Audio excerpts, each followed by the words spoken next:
insert podcast here about West Ham not being very good at football and the club being in total crisis. Thank you very much. You've been listening to the We Are West Ham podcast, and that is it for another week from me, Will Pugh, and my mate James Jones.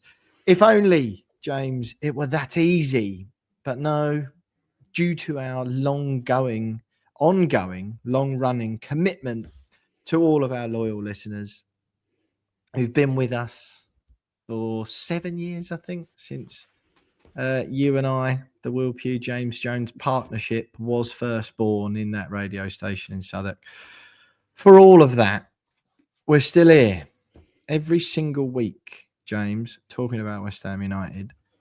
There's been some lows, quite a lot of lows, since we've been doing the podcast and since I've been supporting West Ham and since you've been supporting West Ham. There's been a few highs as well, to be fair. European glory runs in particular were some of my favourite ever podcasts before and after those games. Those were good times. But this, James, I feel is about as grim as it gets. I went all the way up to Elland Road on Friday night. Leeds is an awfully long way away from London, by the way. I'd just like to note. It's an awfully long way away. So major respect for everyone who's in the away end from a West Ham persuasion, who probably took time off work, who would have got back in the early hours of the morning or spent probably hundreds of pounds on a hotel room nearby. Major respect to all of those people. Honestly, mate, after the Brentford game as well, I don't know what to say. There was nothing there. And I'm running out of things to cling on to anymore. And, you know, I know it seems a bit drastic compared to a podcast only a few weeks ago where I was sort of full of beaten bus tickets about Nuno and, you know, that he was going to be the answer and that we were going to be at least a little bit more resilient and like a normal team again. 9 goals from corner kicks West Ham have conceded so far this season. And at this stage of a season, that is a Premier League record. Not only is it a Premier League record, the previous record of amount of goals conceded from corners after this amount of games was 3, 1/3 of the amount that we have managed to concede. Yet another football team has turned up against West Ham United, kicked into third gear, gone no more than that for the entire game, walked away with 3 points. Leeds played a perfectly fine game of football. They just did some passing, did some tackling, did some headers, pretty run-of-the-mill stuff. 3 points, thanks very much. No leaders in the team. Nuno seemingly eroding all of the goodwill, the considerable goodwill, I would say, that he had when he joined. Albeit, granted, there are contributing factors and the hand he's playing is extremely weak. Baffling tactical decisions. It feels like we're back at a little bit, not to the same extent, but, you know, square pegs, round holes, a la Nuno once again. The squad looks not only bereft of confidence, and you can kind of understand that a bit, but also just everywhere bar Jared Bowen and Crescencio Somerville, maybe Lucas Paqueta if you're feeling generous, totally bereft of talent. Max Kilman, I didn't really see it for a while. Jean-Claire Todibo, Aaron Wan-Bissaka, I get more and more fuming that he got Player of the Year over Jared Bowen last year with each week that goes by. It's a disgrace from our fans. I don't know. It's sad, James. It's heartbreaking. It's frustrating. I don't really know what there is anymore. And if it doesn't go well with Nuno, we're truly, truly stuffed. And if we go down in the Championship, honestly, mate, the idea of that stadium playing against, I don't know, Blackburn at home on a Tuesday night in the middle of winter with like 500 away fans there, max, and then 25,000 West Ham fans, 30,000, because we all know all the, you know, Johnny-come-latelys at the London Stadium will ditch it. All the fair weather football fans, all the fans of other clubs that have just bought tickets because it's nearby and it's cheap. it's bad. And I don't want to lurch too quickly because I tweeted after the game words to the effect of the ones I've just said. And it did make me laugh because on my profile, it was that tweet, which was like, this is about as bad as it's ever got in my life supporting West Ham. And the one underneath that was like, we're so back, champions of Europe 2027, here we come, Nuno ball, bring it on. And I'm not, I don't know. And maybe that will still happen. Maybe it will still happen. But it does feel I was so convinced that he was just going to play some normal players in some normal positions, bring a bit of resilience back and organise us from corners. And maybe it just proves how deep-rooted the problems are and how much the rot has set in. That obviously he's how good of a manager is, he's not going to change it overnight. And as much of a problem as anything else is the players in the squad. But I don't know, man. I do not know. 6 minutes in, you haven't said a word. Hello, how are you? What do you think of all of that? Okay. Where do we go from here? Well, first up, I'm actually glad that I missed both goals on the TV. You kind of been going. I know you go for a beer before and after half time. No. When you go to the games, I was putting Harrison to bed, and fell asleep, putting him to bed, as you do, and woke up at 8:15. He's asleep by that point. I'm like, oh, I missed 15 minutes of the game. Oh no! And I looked at my phone and it's like Leeds 1-0. Leeds 2-0, and I was like, "Oh, for crying out loud! I've got to go downstairs and turn that on." And so I'm glad I missed it. But then what I did see after that, I mean, it didn't really fill me with much joy or hope or excitement. And I'm going to be completely honest. Like after that Everton game, Nuno's first game in charge, I think we were all like, "Yeah, he's like, yeah." This could be it. But the reason why we've lost to Brentford and we've lost to Leeds in the space of 5 days is because God knows what he's been up to. But he's the crazy starting 11s. The midfield duo of Souček and Irving is criminal. Like everyone loves Souček. Don't mind him in a midfield; it's great. But you need someone who can actually move next to him. He can't be the legs of the midfield, can he? And literally, like Andy Irving is like the B&M version of Souček, right? And it's like Timu Souček. Yeah, it's a Timu Souček, and it's just like what? Like, why are you playing both of them? Like, you shouldn't be doing that. You learnt your lesson against with Brentford, no other midfielders. It didn't work. It didn't work. Fine. Okay, we go again on Friday night at Leeds. Let's get a proper midfield out there. That's the same thing. Same thing for the fullbacks. We'll play them on opposite sides for a crack.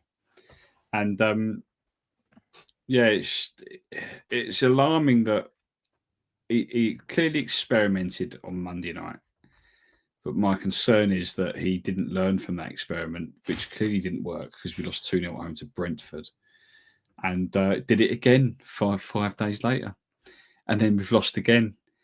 And what I think Rob Green said on Sky Sports after, I'm making absolutely right. He said it's concerning when you make 5 substitutions in a game and you look better as a football team at the end of the game than you did at the very beginning. Yeah. Like, Potts and Fernandes rocked up in midfield, and suddenly we looked like a team that could play football.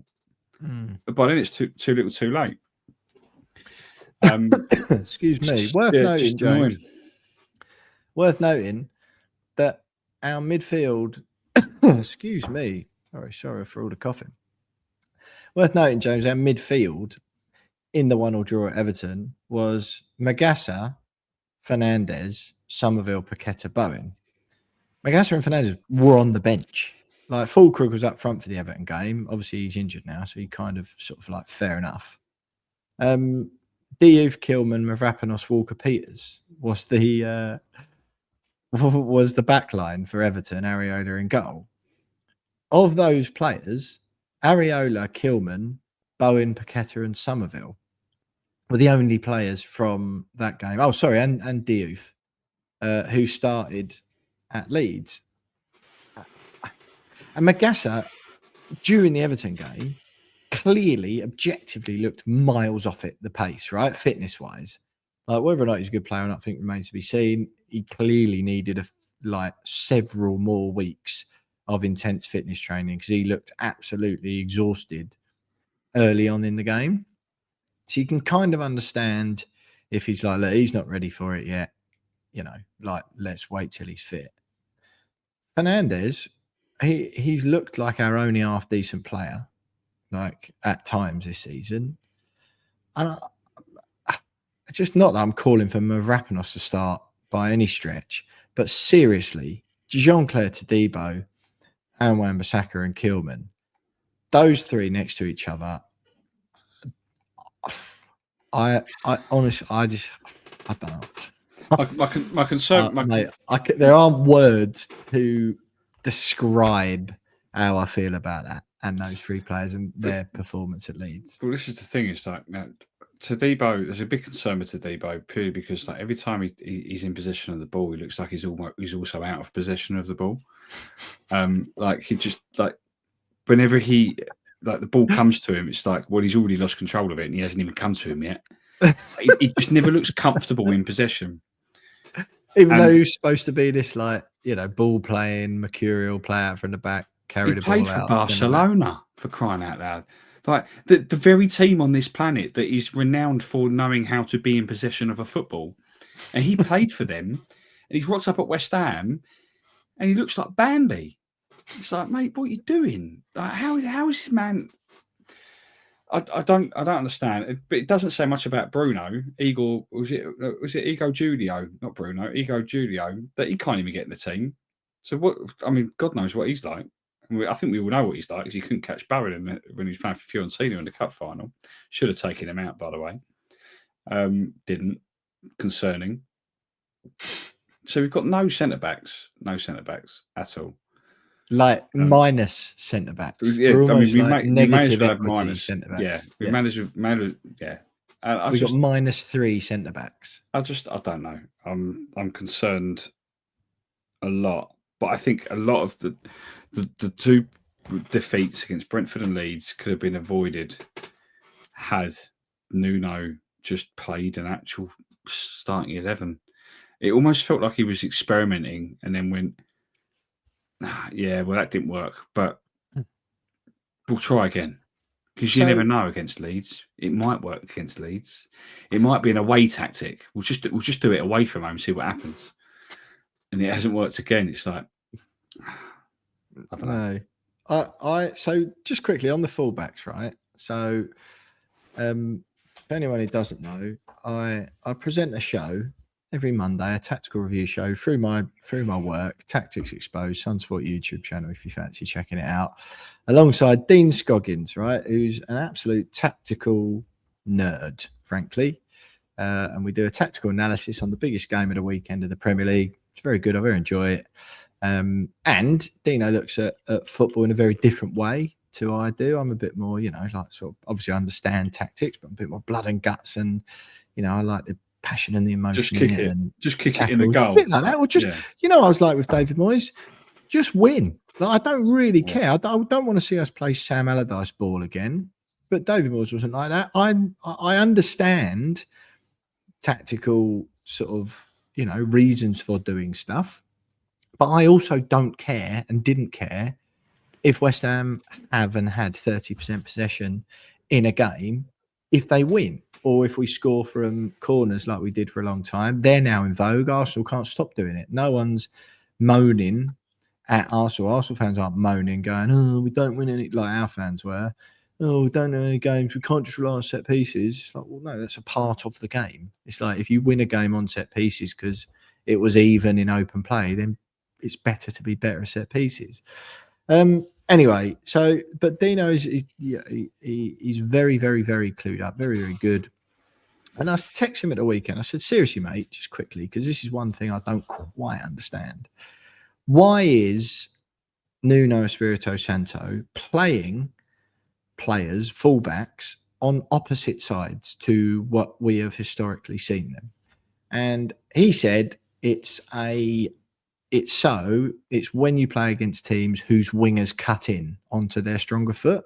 It's so your defender, when they cut in, which they do more so than going down the wing, is so your defender is also on his strongest side. Which he said that, and I was like, that makes sense. But he said, but it's a very negative approach, because you're just saying, I'm only playing you there because of when we haven't got the ball. So if you're playing against teams like Leeds and Brentford, really, if you want your fullbacks involved going forward, then you don't want them to be on their weaker side when you've got the ball, if that makes sense. So he was like, yeah, so it tactically makes sense, but that's the sort of thing that you may do, for example, I don't know, if you're playing against Mo Salah or Ian Robin, who would always cut in on their left foot from the right, maybe you do it then. But when you're away to Leeds, who've got Okafor and Brendan Aronson as their wingers, maybe you wouldn't do that. I mean, that again is probably the least of the problems. I'll tell you what, right? Well, there's so much more to say on this. So thanks for listening, everyone. I really am despairing. I think James is as well. He actually looks pained to have to do this. So we'll carry on talking about the Leeds game next. But just a reminder, first of all, follow us on socials at @WeAre_West Ham. I'm at William Pugh _. James is at by James Jones. Those are on Twitter. We're at WeAreWestHamPod on Instagram. And you know where to find us on YouTube. Just search We Are West Ham Podcast on YouTube. Do subscribe to the channel. That obviously helps us a lot. Do watch the videos if you fancy it as well. And of course, you can subscribe at patreon.com/We Are West Ham Podcast for just a couple of quid a month. And you get the podcast a day before everyone else. You get to join in on the We Are West Ham community chat, and you get all the podcasts without adverts, which is a pretty good deal. And sort of that, most importantly, to be fair, you get to support me and James and support the We Are West Ham podcast, ensure its existence, keep it going, and help us pay for all the licensing things, the invisible costs that come with it. That's We Are West Ham Podcast. Patreon.com/We Are West Ham Podcast if you fancy doing that. Yeah, we will talk a bit more about the Leeds game after this. We'll maybe look ahead to Newcastle, and we'll talk about whether or not this is salvageable and whether or not we're going down.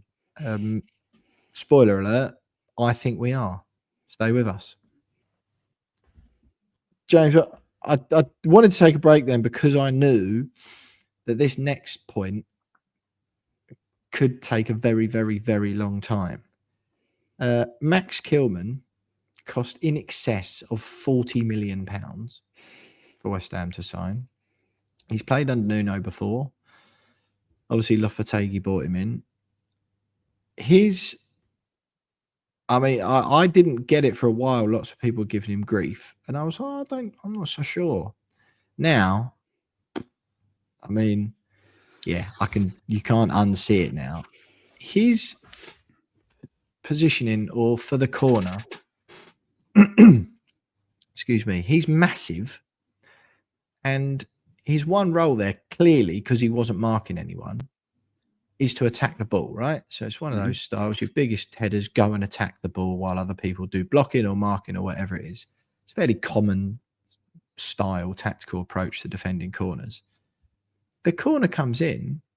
He can see it coming. It doesn't hit anyone. He's standing there and it flies 6 inches over his head. And I still am baffled, dumbfounded, flabbergasted. Couldn't believe what I was seeing. And you're just like, what? Like, how? You're on the 6-yard box. You know where the ball's going to come in. It's not like he had to lurch a long way. He stood exactly where he was and jumped up in the air. And because the ball didn't whack him on the bonce and bounce out, it goes in. It hits a Leeds player. Adjust your feet a bit and jump up in the air. You don't even have to go laterally, like side to side. You just take a couple of steps back and jump up in a straight line like you'd already done. And it'll hit you in the bonce and go away and be cleared. Absolute shambles. But that doesn't even come close to Aaron Wan-Bissaka and Jean-Claire Todibo after Areola makes the save for Aronton's goal. Good save from Areola down low. What can you do there? Like he done well. I still don't understand why goalkeepers don't use their feet more than they do. Like that's right by your foot, mate. Just kick it rather than like palm it into the danger zone still. But where he was in the goal, the way the header come from, he couldn't tip it much wider, really. It's a good save. Wan-Bissaka just stood there looking at it, literally looking at the ball. And Jean-Claire Todibo opens his body and lets it run past him as if he's shepherded it out for a goal kick. And it's like, what are you doing? What are you doing? Kick it.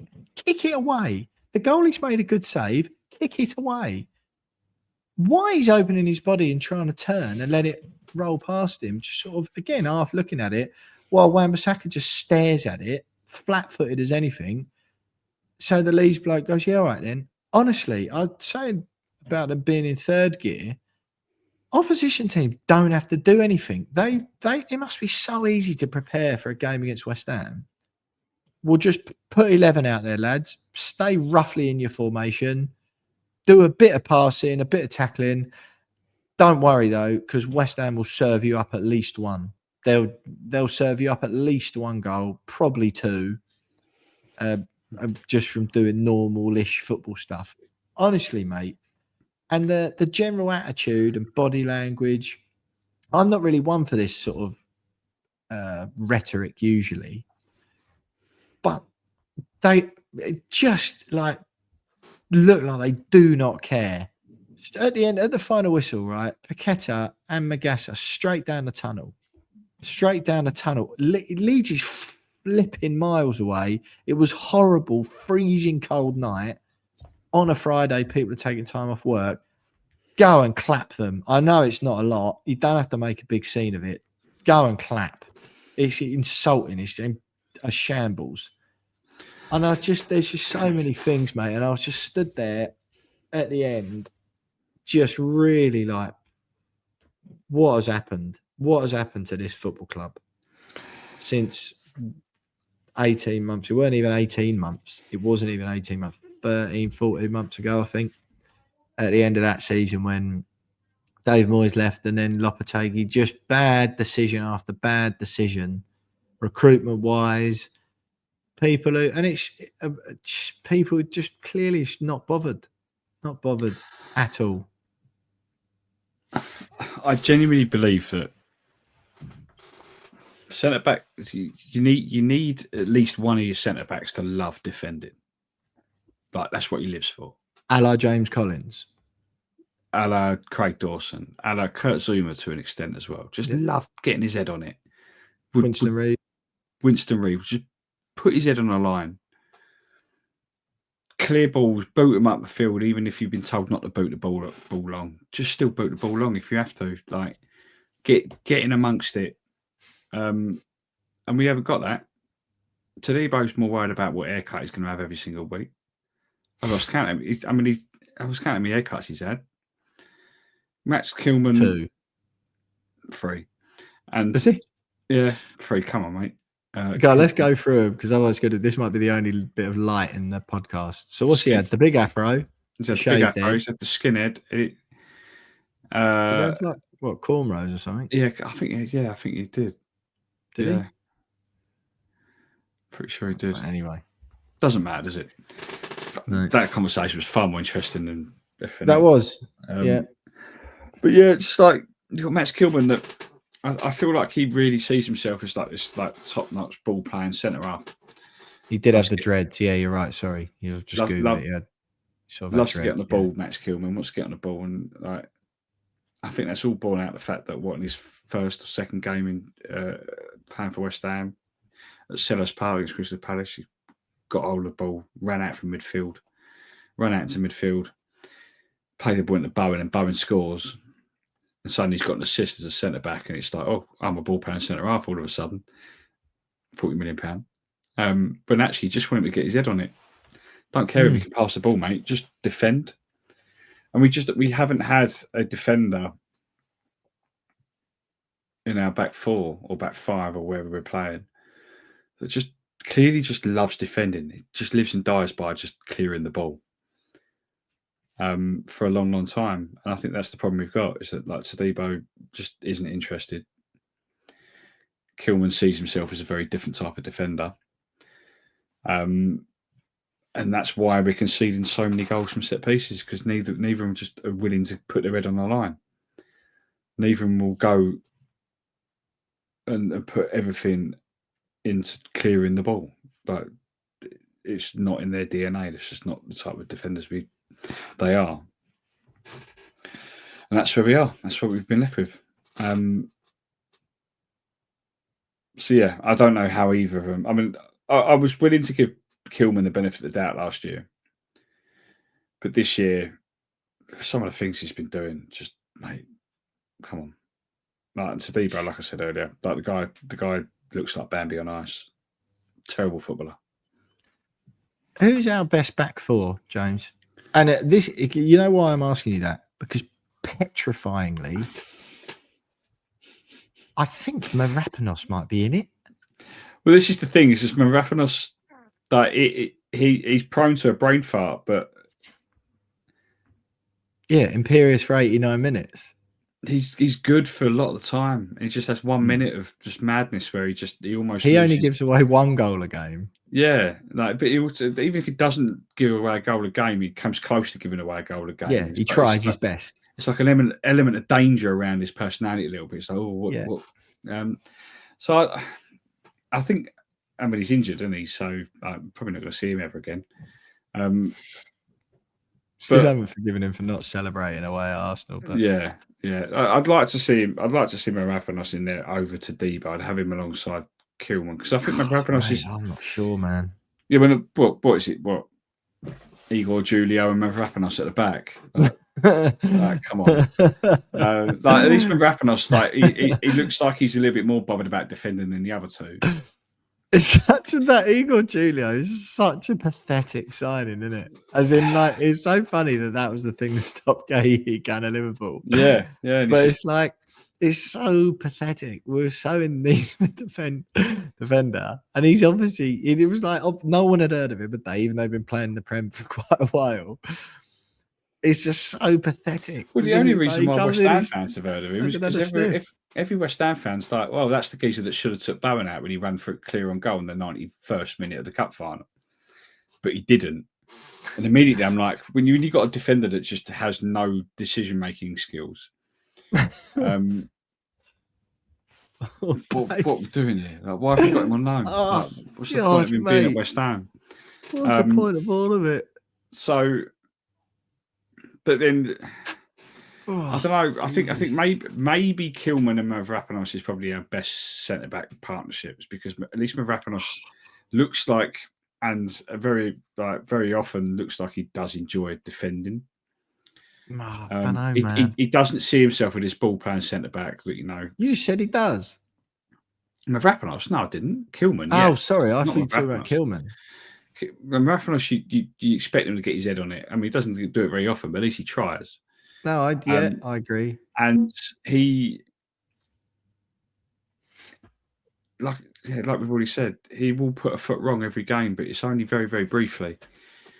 And then he'd recover and he'd be like, oh, actually, no, he's actually all right. It's not too bad. I wouldn't say quite good, but he's all right. And then he'll have I think he's, like I say, he's a top 6 defender for 89 minutes of every game. Looks powerful, strong, like, does get his foot in and cuts things out. And then just there's one where it's like, what has happened there? Forgets where he is. Yeah, you're playing football, mate. Yeah. I don't know. I think I can't stand Aaron Wan-Bissaka. I can't watch him anymore. I was watching a different game to run last season, and no one is surely having him this season. Well, most of our managers haven't been having him. Kyle Walker-Peters is, but again, mate, again, and I know people were on his back. I know they were. I'm sorry, but give me Soufal back in that team. I'm not saying he would be the best option, but it wasn't this bad. I'm sorry. People just do that thing, which infuriates me, of they confuse them getting bored with watching a player every week with that player being bad. And they just confuse that boredom with, well, we can definitely get better than this. And the squad is just so much weaker than it was. And again, it comes back to bad recruitment. That isn't me saying it didn't need improving, right? At the end of Moyes' tenure or before, there will be those again. I'm not talking about Moyes again, but there'll be those who say he started the rot because he let the squad get old or whatever and get weaker. So if you assume that's true, fine. And you say, all right, yeah, it did need improving. The quality of the improvement has been flipping woeful. Like Kyle Walker-Peters, fine. Got relegated with Southampton. Not that good. On a free, yeah. Yeah, exactly. But he's still better than, and like Ollie Scholes, great start to his career. Really like to see him play well in his proper position would be nice. But Diouf, again, not good at defending. I don't care what anyone says. I know you think he's going to win the Ballon d'Or because he's good at crossing. Not good at defending. Not a good defensive left back. We had Emerson, one of our greatest players of recent times, totally underrated in my opinion, who we let go for a wages issue. He was on 90 grand a week. All right, seems quite a lot of money.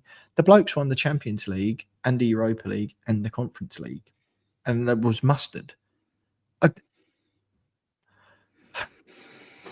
The goalkeepers, Fabianski wasn't really that much of a problem.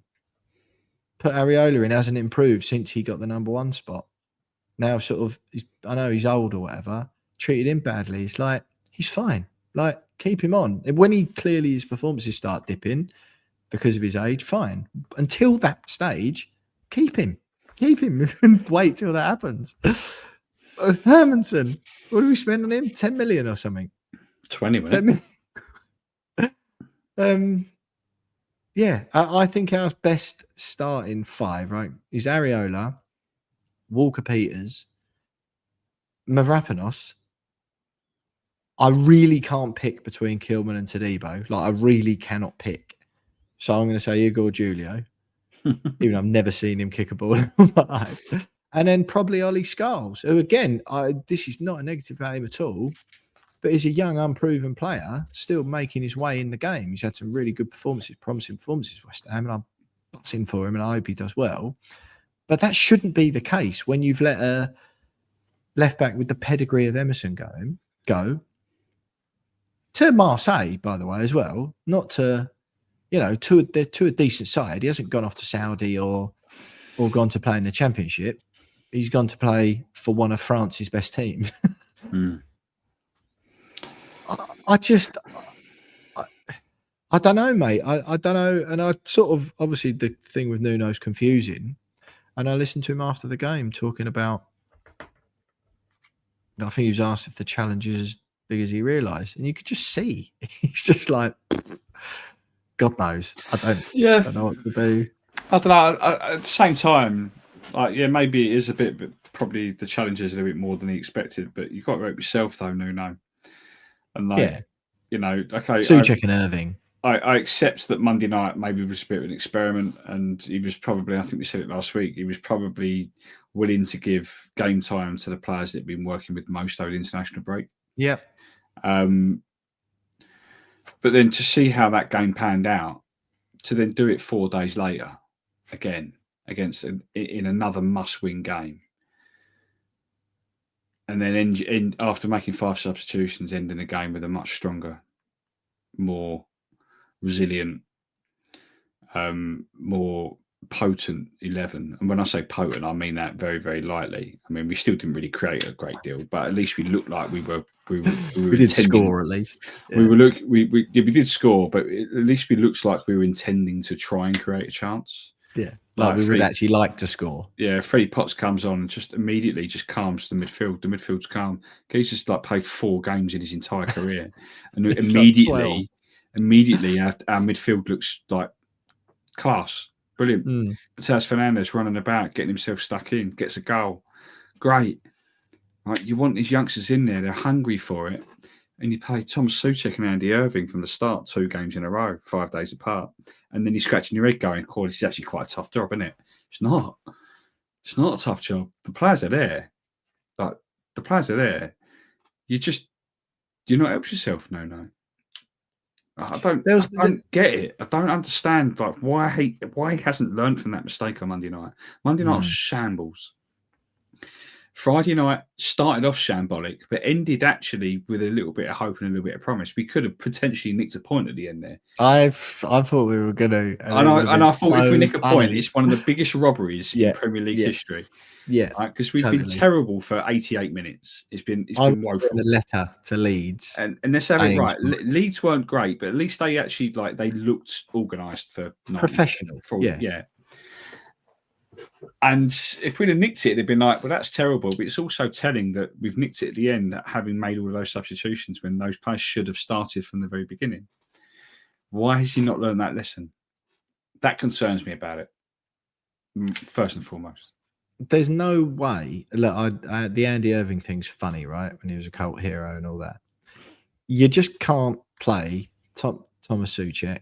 Obviously, he was playing alongside Declan Rice for a long time, which would have helped him hugely. He's more of an offensive player anyway. Believe it. I know people find that confusing, but it's a bit like Fellaini. He was weirdly more of an offensive player, even though he looks like he should 43 goals from midfield since he signed for us. Yeah. So he's more of an offensive player. So you can't. He just doesn't work. I mean, the slightly worrying thing is that if you say that Nuno basically played a 4-2-3-1, right? That's David Moyes' formation right there. So then you go, well, that's the formation Souček played in, but he was playing alongside Declan Rice, whose engine was much more considerable, better with the ball at his feet. He was just not Andy Irving, right? So, and I just think, while we haven't got that 6, have we? And weirdly, you can't play Souček alongside Fernandes really either, because again, that then puts the defensive burden on Souček, and he just again isn't that sort of player. Feels like maybe there's a bit of a misunderstanding, but you don't. The whole Magassa must be. I don't understand how he started him at Everton. He must be really, really, really rubbish in training, because he was supposed to be the answer, right? I could weirdly understand it more if Souček and Magassa were the pairing, right? And then say Magassa is the Declan Rice of the piece, where he's the engine, and then maybe Souček can get involved in the play a little bit more going forward. But none of it makes sense. None of it. The combinations don't make sense. And again, you got Somerville, but I mean Bowen. Honestly, mate, I feel sorry for him. I honestly feel bad for him. I'm like, Jared, you don't deserve this, mate. You're better than this. And there was one moment where Paqueta and Irving, and I use this term extraordinarily loosely, but linked up. It was like someone plays the ball into Paqueta, and he laid it back to Irving. And Irving tried to pass it back to him, and it wasn't even like an inaccurate pass. It made its way to Paqueta, but when it was really, really awkwardly behind him, embarrassingly behind him, when it was so blatant where Paqueta wanted the ball, in front of him, and he sort of Paqueta had to double back on himself to control it. And you could almost see from where I was, and he played the ball off to somewhere else. The whole of the momentum of the move was killed by this one dodgy 10-yard pass from Irving. And you sort of you could almost see Paqueta be like, "What? Why is this? Why am I playing with this bloke?" And again, by the way, anyone who thinks Lucas Paqueta is anywhere near the player that Dimitri Payet was for West Ham, delusional. The man has not done anything for ages. And the betting thing's beyond him now. He's nowhere. He's not the player that we need him to be. or that the sort of he showed the promise to be. But you could just see it. He's like, I play for Brazil. I start most weeks for Brazil. You were playing for some Austrian second division team 18 months ago. What are you doing here? How am I playing a 1-2 with you? Well, I was playing with Declan Rice a couple of seasons ago, Pablo Fornals.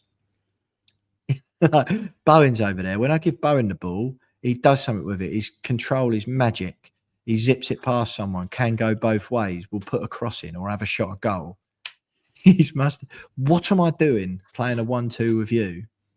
And I've got even more admiration for Bowen because he just, regardless of how much of a shambles it all is, he's turning up every week. He's doing all the interviews, which he's obviously, he's never really did much of that before. And he's putting in, he's so good every time he gets the ball, and it must be infuriating. And I think Lucas Paqueta just hasn't got that level of professionalism that Bowen has. He thinks he's too good for it, and you can see it in his body language. Whereas Bowen's like, no, I'm getting paid by this club to put in the best performances. And even if the rest of these blokes are a shambles, the least all I can do then is do my job. Somerville, yeah, I think maybe the fact going back to Leeds maybe affected him a bit. Not that he was terrible, but it wasn't amazing. I don't know, mate. Where do we go from here, James? Where do we go? Well, firstly, sorry. Right, let's have a quick break. I'll be back shortly. Ask where we go from here, whether we're going down. And we're not going to talk. We'll have to maybe talk about Newcastle briefly. If you're still with us after 40 minutes, by the way, of this bleakness, congrats. Thanks. Back shortly. Are we going down, James, firstly? I understand a lot of I've seen a lot on social media about this, about how we're sleepwalking into the Championship. We're going down. This is it. This is the season. It all ends. And I get it. And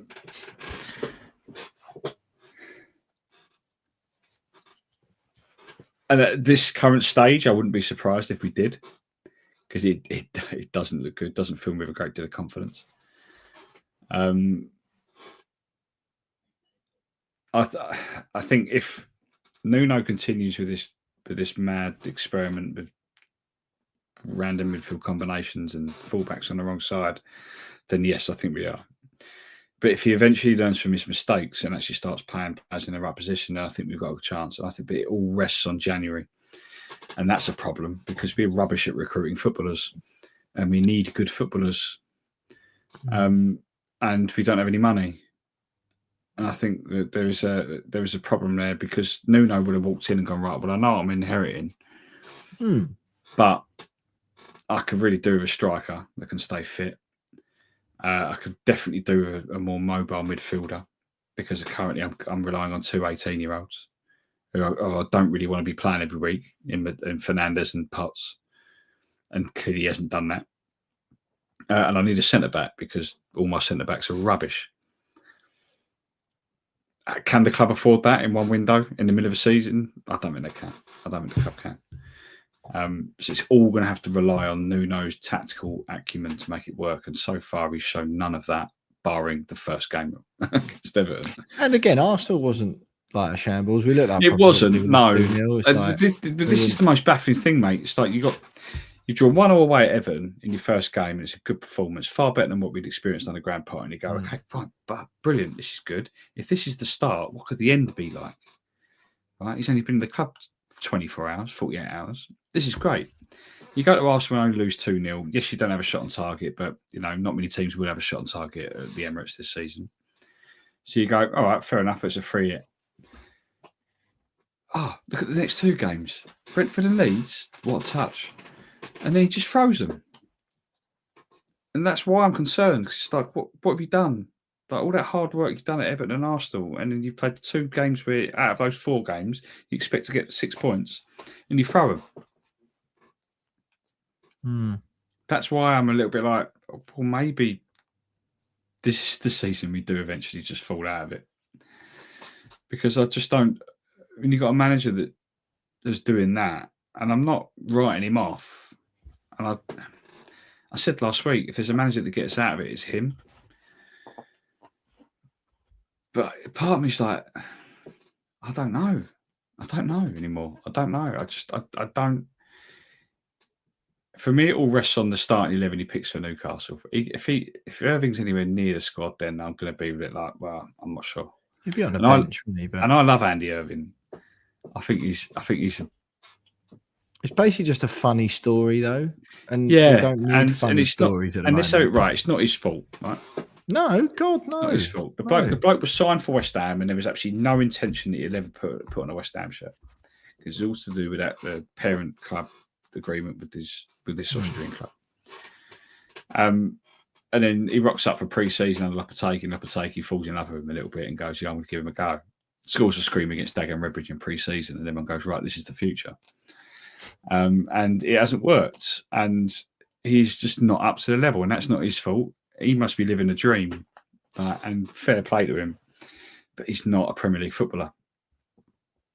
And the fact that he started 2 games back to back in the Premier League is concerning for me. And it all rests on whether finally, when we go into the Newcastle game on Sunday, whether Nuno has learnt his lesson. And if it's the similar starting 11, then yes. The long way around that answer was yes, I think we're going down if it doesn't change against Newcastle. I just don't see it changing. I think whatever happens, we're going to have to spend big money in January, even if that means having a quiet summer window or whatever, which again just gets yourself into the cycle. But there's no way we stay up with this squad. And I have changed. I was saying for quite a long time, I was like, we'll be fine. We'll scrape enough points against the sort of teams that will end up around us. We'll only ever come 15th, but Bowen will win a few games on his own. And, you know, and there'll be Paqueta will do 2 or 3 things in the season, just enough to make sure he gets the move. We'll be okay. But I've totally changed my mind on that now. After Brentford and then Leeds, I'm like, nah, this is silly to keep talking. Because Leeds, again, that is what you do. They will do exactly what I've just described. They will do enough they'll play professionally in enough games, probably at home because the atmosphere was brilliant. It's great. Again, yet another stadium I've gone to. It was at the Nottingham Forest Porto game on Thursday night. Yet another football stadium I've gone to that just makes me like sick with envy. Just like a proper 4 proper stands built with football in mind, where you can see the pitch and the atmosphere is quality and it's proper, like you feel like you're at a football game.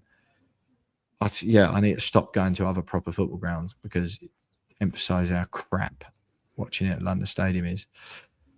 And Leeds will do what I was describing. They will just turn up and play a professional game of football enough times at Ellen Road, and the opposition will turn up and have an off day.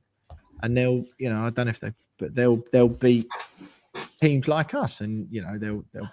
I don't know if they've played these teams already, so forgive me. But the Brentfords, the Wolveses of the world, they'll be they'll get some points off Fulham, something like that.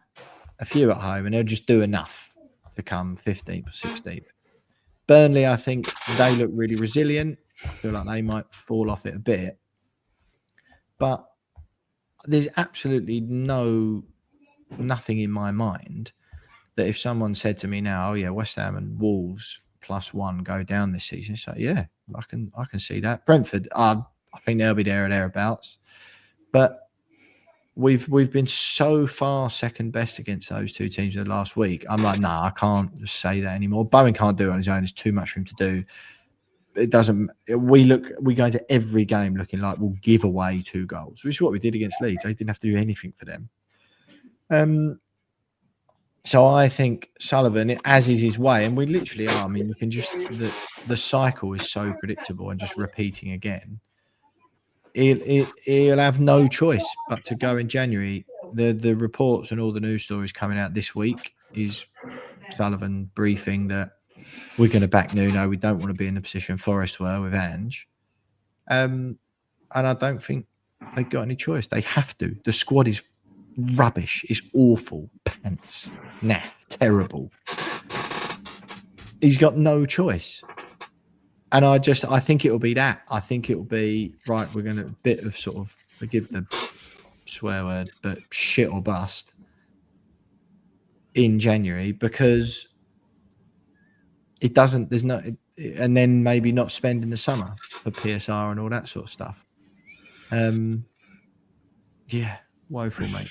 Where do we go from here then? What happens? You've got to spend in January. There's no choice. And even that would just be enough to preserve our Prem status. But again, that puts us in a position then, a weak position beyond that. If we then can't spend in the summer, it's just such a load of self-sabotage. I think it's terrible. I think it's really terrible. It's abject mismanagement of a football club by David Sullivan. Agreed. I think I'd like to think we would spend a little bit of money in January, but I think notoriously we've never really had any success. Jesse Lingard's the only one that really stands out as a player that. To be fair, didn't we get Jared Bowen on it in January? Maybe either Souček or Soufal. One of those two came in January.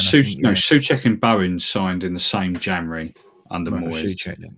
Again, though, mate, I'm not just saying it, but our recruitment was as good as it's ever been in my life under David Moyes. But I'm not saying it was 100% him, but as in we've been pants since, haven't we? Yeah, I think. Yeah, I mean, Lingard, Bowen, and Souček are the only three in a January window where we can safely go. Yeah, good recruitment. The rest, I don't think it's been very good. And now we're going into the window for the first time in a long time, because previously we've gone into the January window going, cool, we could desperately do with a striker, but we'd probably be able to get by. Yeah. Now it's like, well, we desperately need an entire squad. Otherwise, we're going down to the Championship and we may not come out of it. And it's like, we've just spent over £100 million the summer before. It's like, how does this work? I don't think it works. I cannot see the club spending a great deal of money in January. Mate, they'll have to. I'd love to. Well, they have to, and I'd love it if they did. But you're right in what you say. The consequences of that is that you plug a few gaps, stay in the Premier League, and it's the same problem next season because we've been unable to spend anything at all in the summer. And then you're stuck with a squad that's literally barely stayed up the season before. But that's where we're at now, though, isn't it? Like that's where we're at. What can we do? You can't let us go down. Mate, that honestly, I hate to think about it. At that stadium in the Championship, it's bad enough now going to that ground and watching us in the Premier League. That stadium in the Championship, it will be skeletal. It's horrible to think about, mate. That will be that will be the remains of our football club. Yeah, I can't. So, but what does he do? So you got to just lurch. You got to go spend in January and then think stuff the consequences later. But it's such short termism. That's West Ham. God, it's bad, man. Yeah, that's West Ham. Right, come on, James. Should we? I'm gonna list my the next few. By the way, do you remember a few games ago? I got a feeling it was before the Brentford game, and I said, "How many points is acceptable?" These lot. You said 7 out of Brentford at home, Leeds away, Newcastle at home, Burnley at home. Yeah, got to be 7. Got to be 7. I said, that's a bit harsh, mate. Maybe if we get 1 win, 4 points would be great at it. Nah. Got to be 7. Got to be 7. What do you think now? We've got 0 at the first possible 6. It's literally impossible to get 7 now from Newcastle at home and then Burnley at home. I would say 2 home games on the spin, but we haven't won at home since February, have we? So that's not an advantage anymore. Newcastle at home Sunday 2:00, followed by Burnley. Here's our fixtures up to Christmas. Bournemouth away after Burnley. This is Bournemouth away. They are flying. Liverpool at home, defeat. Man United away, they're flying. Brighton away, haven't beaten them in 700 years. Villa at home, Man City away, Fulham at home on the 27th of December, Brighton at home, and then Wolves away is January the 3rd. Out of all of those, 7 points. What's at the end of the season? It's got to be 7 between now and the new year. 7 points. If we don't get 7 points, I'll be gutted. That'll be 11 points after God knows how many games. Good is it, eh? It is not good at all. A quarter of the way through the season, effectively. It's relegation form. What happens then? Where do we go before we sign off? Well, I think we've already established it. But yes, money has to be spent in January. I think first and foremost, I think Nuno really has to have a think about that midfield. I really liked the look of Potts and Fernandes when they could both on the pitch against Leeds. But that last 15, 20 minutes, wherever it was. And I think that's probably the way Nuno needs to go, is just have a little bit of hunger and a little bit of like youth in midfield. Because it completely changed the way that we looked from a shape point of view, but also we just looked a little bit more dangerous in and around Leeds' box. And I think by the time they did come on and they were showing a bit of promise, the damage was already done, obviously, with 2-0 down. But in a situation where it's 0-0 and there's a little bit more hope and there's a little bit more desire from the players and a little bit more confidence potentially, maybe that scenario is different, where we got the ball around another team's box and we're pushing and we're trying to get Bowen on the ball out on the right hand side. But those situations don't happen when you've got Irving and Souček in midfield. Simple as that. So before January comes, he's got to have a real long hard think about that midfield for me. I think everyone knows the answer to it. I think he probably knows the answer as well. The only downside is that you've got two relatively inexperienced midfielders trying to control a game of football. But Fernandes has had a season in the Premier League already, so he knows the score. Potts is a little bit more green, but I think he's got it in him.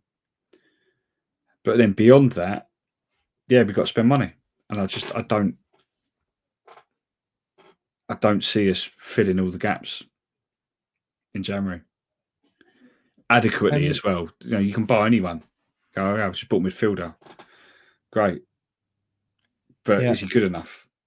And that's the problem we've got, is that especially in January, when it's a difficult window, it's the worst window to go into, desperately needing players, yeah.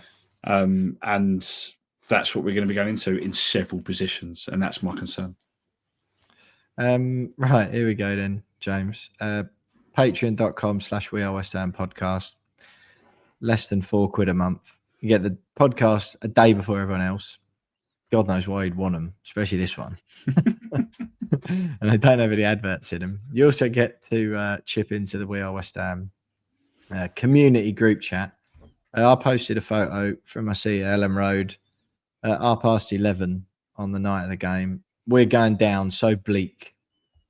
Michael Wood, it is very, very grim. Jim Odie, yep. Ben Orr might end up with the lowest Premier League points tally ever.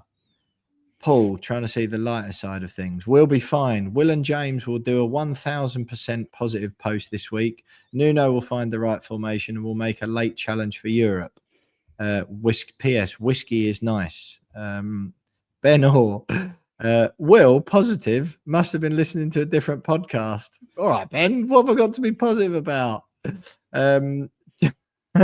James will get the splinters out from sitting on the fence and join Will in the land of optimism. Morris, I can't believe how quickly this has fallen apart, like a frog in a pot of boiling water. Someone else chipped in. Easily done with Sullivan running the show. Long message from Paul. How can you not believe it? We said in the off-season, how can you let the experienced players go that Potter forced out and replace them not only with kids, but the majority of kids from sides that were relegated? No winning mentalities.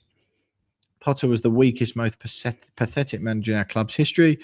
Destroyed the leadership, the club's leadership, destroyed our defence and left with a multi-million-pound severance for his effort. The good news is we are already looking better under Nuno. Not sure about that. Yeah, Paul goes on, quite a long message there. Another message come in. Just been informed that we're the first team to lose on Monday Night Football and Friday Night Football in the same week. Christ, that's depressing, isn't it? Yeah. Yeah. James, have you got anything else to say before we sign off? No. Okay. Well, I'm just going to finish on this. We've got Newcastle on Sunday. We'll do an opposition review later in the week. I'm just going to... I wrote a column for the paper on the weekend, and I'm just going to read it out as a little farewell. Thanks for listening, everyone. Do us a favour. Follow us on socials at @WeAre_West Ham on Twitter. We Are West Ham Pod on Instagram. Do please, though, subscribe to the YouTube channel. Just search We Are West Ham Podcast, and it will come up. And also, if you fancy it, do subscribe to the Patreon. It does actually support me and James.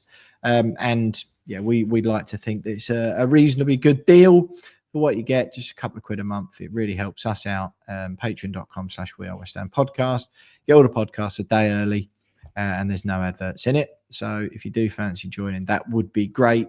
Get in touch, send us messages, send us emails. We Are West Ham Pod @gmail.com if you want to email us as well. And I'm just going to leave you with what I wrote after that long journey back from Ellen Road on the weekend. West Ham are a husk of a club. There's very little to love about my Hammers anymore. It's bleak and heartbreaking in equal measure. Just when you think things can only get better, they somehow get worse, as I was reminded at Ellen Road on Friday night. During my 3-decade love affair with the Hammers, there's been plenty of lows and the occasional high. Take me back to the last game at Upton Park, Lyon away in the Europa League, or winning the Europa Conference League in Prague. Of course, the relegations hurt. The years of mediocrity between 2008 and 2014 were at times infuriating, and God knows I'm still mourning Upton Park. But Friday night at Leeds was about as grim as it gets. The squad is bereft of leaders, severely lacking talent by Jared Bowen and Crescencio Somerville, and littered with players who look like they just don't give a toss if the club go down. Nuno's confusing everyone with baffling tactics and rapidly eroding the goodwill afforded to him by fans when he arrived, because you don't need a UEFA Pro license to know that Thomas Souček and Andy Irving will get overrun in midfield. Owner David Sullivan has proved that he is totally incapable of delivering what he promised us West Ham fans when he dragged us from Upton Park, kicking and screaming to the London Stadium. And it's left all of our fans angry, deflated, and losing all hope. We deserve much, much more. Thanks for listening, everyone. I don't know if West Ham are massive anymore. Trying to keep hold of the belief and the faith. Let us know what you think of what's going on, what you think of the podcast in the comments, and we'll speak to you later on this week with the opposition view.